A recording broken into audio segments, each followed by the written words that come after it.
মুগ্ধের ছবিটা দেখি, আবু সাইদের ঘটনাগুলো দেখি, আমি আর বলতে চাই না এগুলি, এখনো আমাদের বুকে হাহাকার করে ওঠে। আমাদের মন্ত্রীরা পুলিশ প্রশাসনকে কিভাবে ব্যবহার করেছে।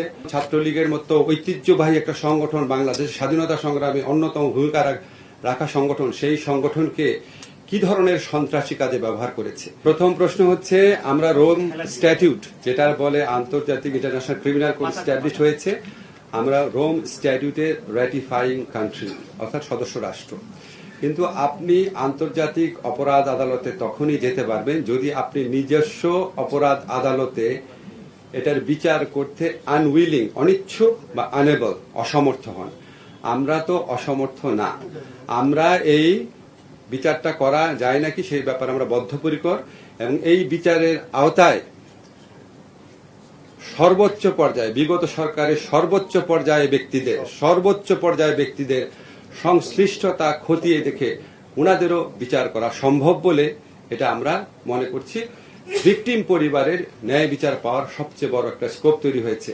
আপনারা জানেন আমাদের পুলিশ প্রশাসনকে কিভাবে ব্যবহার করা হয়েছে, আমাদের মন্ত্রীরা পুলিশ প্রশাসনকে কিভাবে ব্যবহার করেছে, আমাদের মন্ত্রী এবং রাজনৈতিক দলের নেতারা ছাত্র সংগঠন, ছাত্রলীগের মতো ঐতিহ্যবাহী একটা সংগঠন, বাংলাদেশের স্বাধীনতা সংগ্রামে অন্যতম ভূমিকা রাখা সংগঠন, সেই সংগঠনকে কি ধরনের সন্ত্রাসী কাজে ব্যবহার করেছে। এখন আমরা শুধুমাত্র পুলিশ ছাত্রলীগের অপরাধ দেখলে তো হবে না। এই ঘটনার জন্য, এই হত্যাকাণ্ডের জন্য দায়ী, বারবার আমি বলছি, ক্ষমতার সর্বোচ্চ কেন্দ্র থাকা ব্যক্তিদেরও বিচার সম্ভব দেখে আমরা মনে করছি এই আইনের অধীনে ন্যায় বিচার, মানুষের বুকের ক্ষত, মানুষের আহাজারি।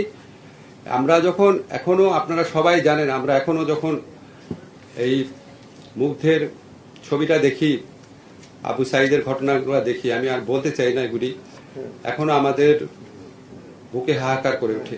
তো উনাদের সবার এই ন্যায় বিচার নিশ্চিত করার জন্য শুধু যে পুলিশ বা ছাত্রলীগের যারা হুকুম পালন করেছে তাদের বিচার না, এটার সাথে জড়িত সবার বিচার এই আইনের আওতায় আনা সম্ভব। আইসিটিতে বিচারের উদ্যোগ নেওয়া হবে, এটা ক্যাটাগরিক্যালি বলতে পারেন। ক্যাটাগরিক্যালি বলতে পারেন, এই আইসিটি যে আন্তর্জাতিক অপরাধ ট্রাইব্যুনাল আছে, এই বিচারের আওতায় আমাদের সাবেক সরকার প্রধান সহ অন্য যারা জড়িত থাকার অভিযোগ রয়েছে, যাদের আদেশ নির্দেশ থাকার অভিযোগ রয়েছে, আমরা পত্রপত্রিকায় দেখেছি, কিছু মন্ত্রীর নাম দেখেছি, সর্বোচ্চ পর্যায়ে আমরা এখানে কোনো ছাড় দিব না। যদি এখানে আমাদের বিদায়ী সরকারের প্রধানমন্ত্রী সহ অন্যদেরও যদি কমান্ড রেসপন্সিবিলিটি থাকে, আমরা সেটা পর্যন্ত খতিয়ে দেব। আমরা তো প্রথম করব। আমি তো আপনাদের ধরেন এত কিছু উত্তর দিতে পারবো না এখনই। আমরা বিচারের উদ্যোগ নিব, তারপরে ওইটা হচ্ছে পরের প্রশ্ন, সেটা আমরা খতিয়ে দেখব।